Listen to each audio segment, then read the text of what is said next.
I'm going to start with the famous worldwide 3 Ws. What, when, and who. Whenever I make a presentation anywhere, I always want to answer some questions. So I would like people to know that when you leave the room, I've learned something. And the 3 questions that I would like to answer today is, what are we talking about?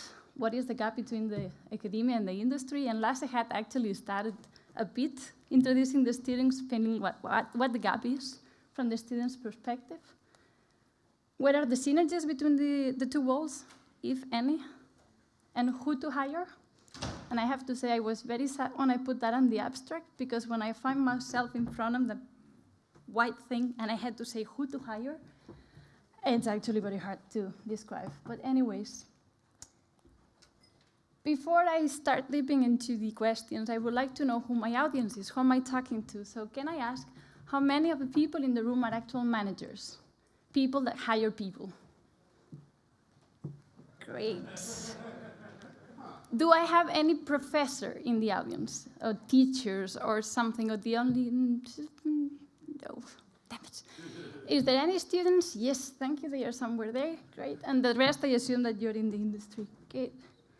So the question here now is, who am I? Why am I standing here and talking to you guys and girls? And why I thought it was a good idea to just present my experience.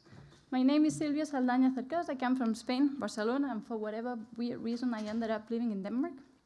Good weather. That might be the reason. My experience currently, I'm in Chile, Denmark, and I'm very happy that on the student round they actually mentioned Telia twice. That feels very good. I'm the manager of the transport network team, so they basically manage the IP MPLS network. Before that, I had even a harder job.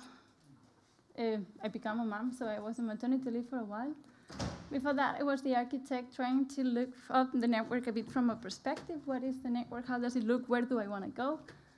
And my first job in the industry basically was as a planner, like how do you actually design the network itself? But the job that I would say I have most experience on basically is on research. I have had 4 years as a researcher at DTU. Doing some optical networks focusing on energy efficiency.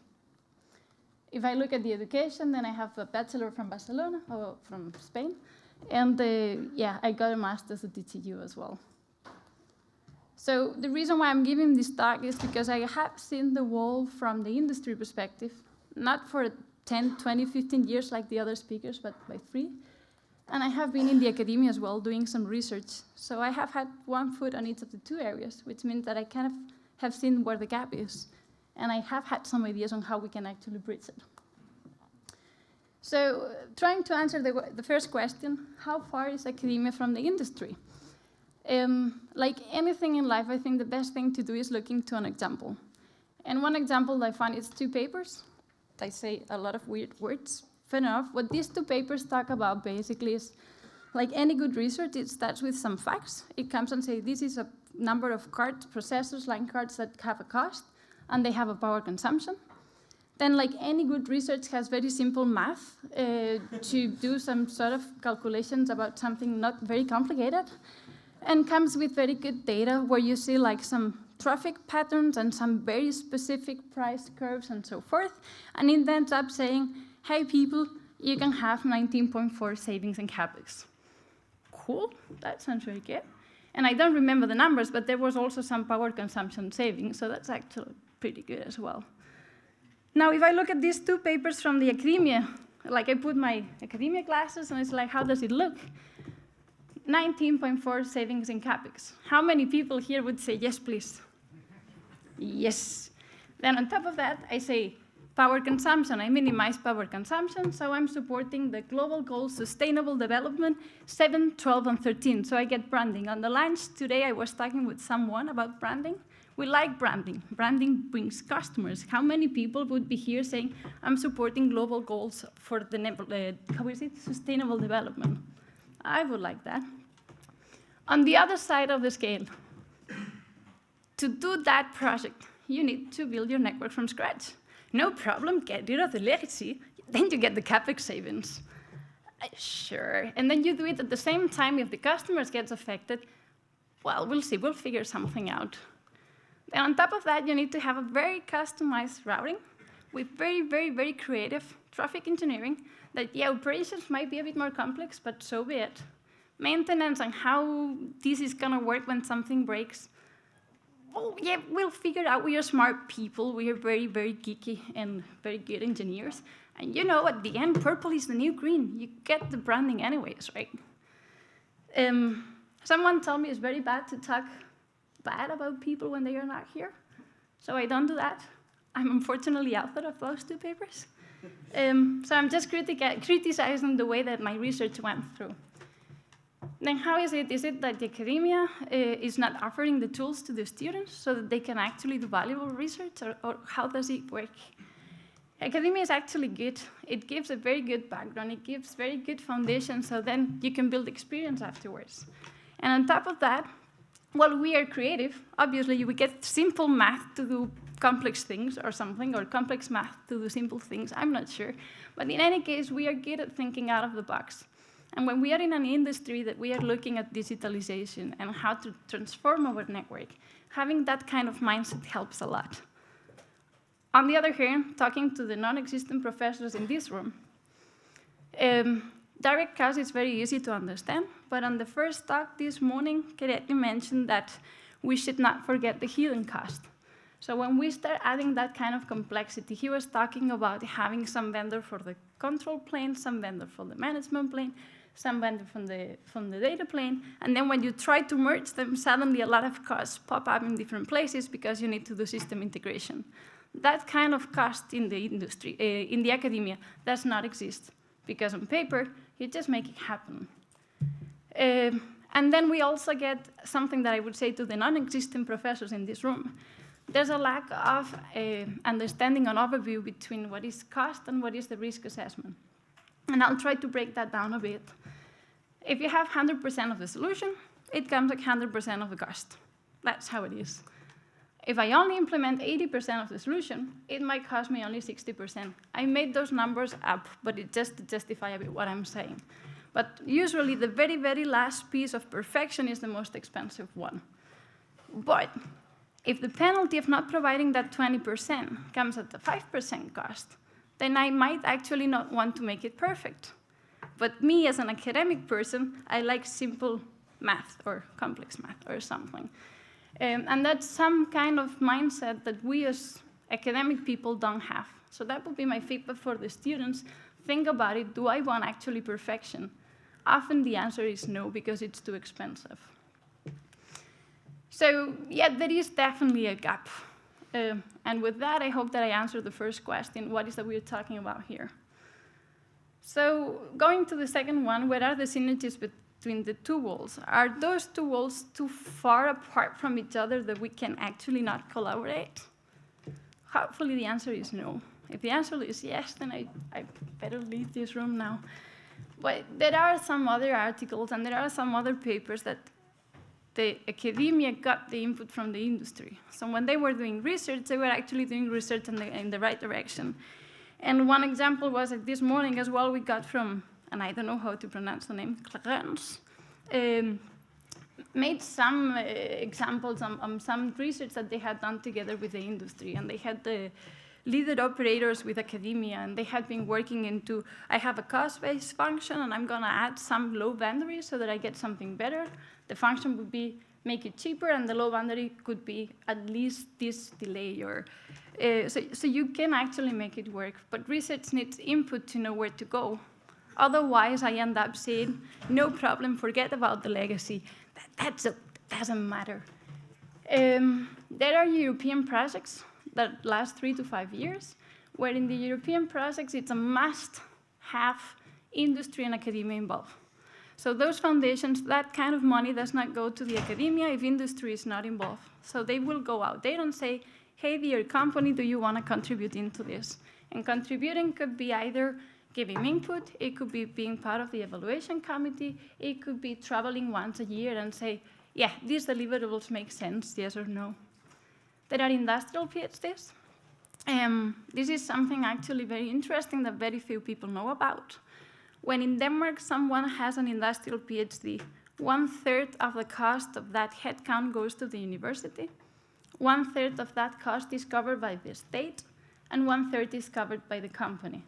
So with roughly 200,000 Danish kroner a year, which is not a lot of money, hopefully the managers here agree, 2,000 K is not a lot of money when we talk about one headcount and looking into the future. You get like homemade research for your company. And you could decide to contribute only on giving feedback or giving some guest lectures or reviewing. But remember, the research is ahead, and that for me was a very important message to the industry. Researchers are not debuggers and are not product developers. They look ahead in time. They need to push the state of the art forward. So when you try to look for those people, what you need to look is, where do I see myself in 5 to 10 years? But I don't have the time to look into it. Can someone do it for me as well? Then the next question is really that commitment needed? So if I want to bridge the gap, do I need to be for 3 to 5 years in a European project, or I need to have a PhD student? Well, no, as mentioned before, there are master theses, and master theses are 6-month projects where are more hands-on here and now. So you don't look 5 to 10 years ahead. It's short-term project, and you look at your current problems. And in Telia, we have experience. We have had one student that was looking into the quality of experience. Everybody looks at the QoS, how is the quality of service, but very few people look how is that linked to the user experience. What are the insights? And we got a very nice thesis that they actually made a tool to help us define a model to identify which QoS would offer the best quality of experience for the end user. That is actually very valuable for us. We have an IoT project that I cannot brag about because it's going to be defended in 2 weeks, so I have no clue what it is about, but I'm sure it's going to be very cool. And then we have, as it's been mentioned before, Sina sitting somewhere there that is going to start with us looking into full management and how to actually look at it in a smart way. And it supports the Global Goal Sustainable Development number 4, which is quality education. It's more or less is what Lasse was trying to ask you guys to do. Please help us have quality education. We don't need to have 6-month projects. It could be student helpers, and that was what Anna, if I recall properly, the name was saying. Student helpers is someone who could look at the problems that we have and give a hand for like 10, 20 hours a week. And we have had that, and I'm looking for some more. And they have helped us actually increasing the data quality. They have actually made automating tools, so all those people that claim, I like automation, students are very good at it, and they actually like it. They participate in POCs and projects that are actually relevant for us, because sometimes we just don't have the headcounts to do that kind of work, but 10 hours a week is a lot of time, and they are really, really committed to what they do because they have the energy for that. And they are, as I say, very good at scripting, which means that when we need to define roadmaps, hey, how I shut down my legacy, I have no idea, I just have a ton of raw data and I don't know what to do with it, they can actually help us out doing the analysis.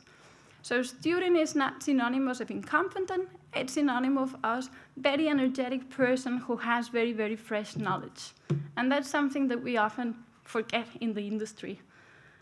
So that is definitely a bridge. And I would say that DKNOG is actually taking quite a good initiatives now trying to do that kind of bridge. I think it's very, I would just say thanks DKNOG, it's very good. I missed that when I was a student. So hopefully I answered the second question. Then I go to the best part of the presentation, who to hire. And where did I put myself in that spot? I don't know, but I did. So is high education a benefit or a drawback when you want to go to the telecom industry? And what do you want to look for on an employee when you try to hire? And someone told me, someone very smart, you should never put people in boxes. So I'm going to put people in boxes. They say that probably people will get offended. So if by the end of this slide, is there anybody in this room that is not offended, then I'll try harder next time. Which kind of profile box label?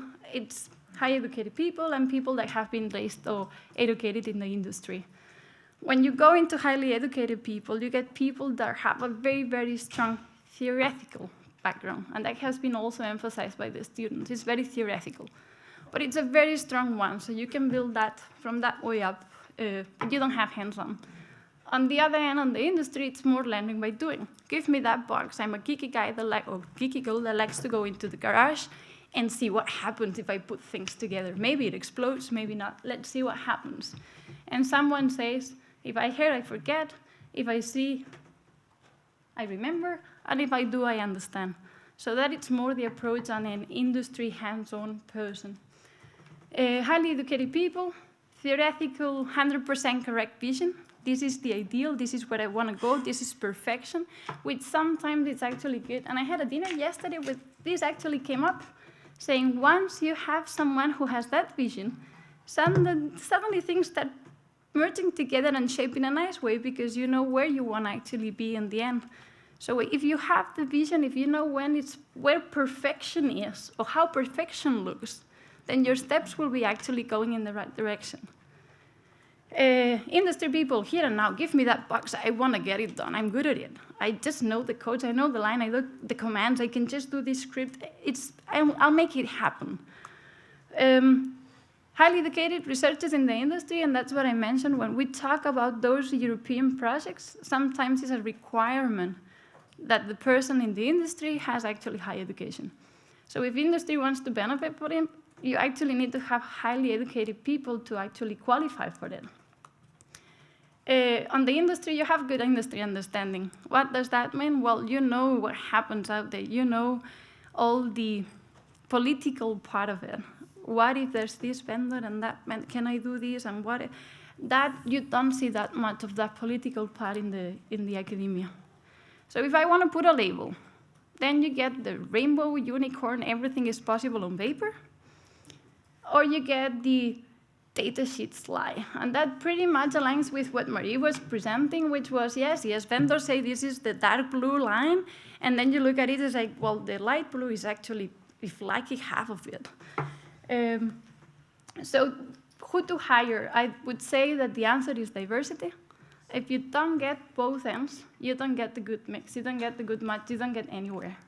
So I would say get both, and when I wrote the real case example is for me to, did I write it correct? Yes. It's for me to remember. The best manager I have ever had, she has education on history. I mean, it's perturbing, right? She has a history on history. I mean, it doesn't help for anything. Foundation is non-existent, right? And still is like an SD1 hero. It's crazy. And if I try to look on the other end, who is the best planner I've ever seen, well, she's a very highly educated person with a PhD and a number of publications out there. And if you put those two things together, actually good things happen. I would say the message that you should take here is diversity. And diversity is not only education, but it's age. Young people have fresh vision. Not that young people, I'm not going to say old. They are more experienced and know all the tricks out there. Nationalities, different cultures bring different perspectives. And gender. Yes, equal everything, but we are different. Gender diversity also brings a lot into the mix. With that, I hope I have answered the last question as well. And I would say, thank you. Do you have any questions?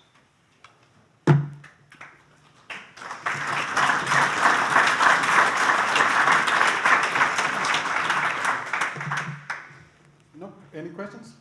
We have one over here. And please remember to state your name and company. I'm Lasse. I'm from Telia as well. So, you have a lot of experience with interacting with students. So, how would you say did you go about if you have never done this? How would I get a student in my team? It sounds awesome. Who do I call? In my case, it's a bit cheating because I have 4 years experience as a researcher, meaning that hi, person that I know you for 4 years, can you give me your best student? Sine, I'm sorry, that's how it went, right? No, but I think that guest lectures actually is a very good thing. I mean, if you go to the university and you say, I would like to talk about my industry, professors actually love having industry out there. So if you go and you have a guest lecture and at the end you say, I'm looking for students, this is my mail, you get spam. You get very useful mails in your inbox, it's not spam. It's actually very good. So I would say offer yourself to go for guest lectures. And in the websites of the universities, you actually get the mails of the professors. So you go to whatever department, you say, random professor, and random professor, if that is not the person to go to, they are very good at networking internally in the university. Guest lectures, I would say, is the go-to, is the way to get yourself exposed. Yeah, we have one more here. Markus Stoker from Megaport EKIX. One of the things I noticed, the gap between like the academic sector and the industry is mostly a different point of view or a different kind to present the data or the facts that they're having. At the beginning, what you showed, like the papers with the graphs, the mathematics, and everything. This is a very academic approach to the problem. But if you just reduce this to the point that you're making in this paper, this is highly interesting to the industry. And I've seen this a couple of times. I've been 2 years in the program committee of the RIPE meetings, and we got a lot of submissions from academics, which were following exactly those papers that we're showing there, which is, we were reading usually the abstract of it and everyone saying, oh yeah, this is really interesting. Then we saw the slides that were presented, and they were saying, we can't show this at the RIPE meeting because it's not for the industry. Right. So this is this is also coming into like the last slide you were showing with the two different photos, different boxes basically. It's like a point of view. If we can get the people from academics go to those meetings and see what's interesting to people from the industry. It's just a different point of view and a different way to present what they already have achieved. The information on everything they did is super interesting, and everyone here would really like to hear that. But what we actually need is like a more hands-on approach and a more pragmatic approach to the problem. And basically, I think what you need to do is what DKNOG is already doing, mixing, or what's also happening at RIPE meetings with the academic program and in other NOGs as well. Mixing academics together with the industry and letting both sides see what the other side is doing, so that the point of view, or that people are more flexible and can present the information in a better format for the people they are presenting to. I fully agree, and I would say, how many of you geeks have tried to convince commercial to do something? And they say, what? And the only reason why they say, what, is because we don't speak the same language, right? So commercials speak their own stuff, geeks speak their own stuff, and then when you try to speak the same English, it just happens to be speaking in that way. And between academia and industry is exactly the same. We do speak about the same topic, but we don't use the same language. And the only way to fix that is if both actually merge, as you say. So get students, one of the students mentioned, like, get us for a week there so we see it. Because if you don't see it, you cannot speak the same language. If I don't hear you, well, I think I'm good. How would I know that you don't speak the same language as I do? So I would say open the doors, bring your son or daughter to work, then change the word daughter to put student, bring students to work, get them to see what it is that you do, because otherwise they will not be able to communicate. I fully agree. Do we have any more comments disguised as questions? Beer? No? Well, 3 more questions, so there are no beers? No. Give a big round of applause for Silvia.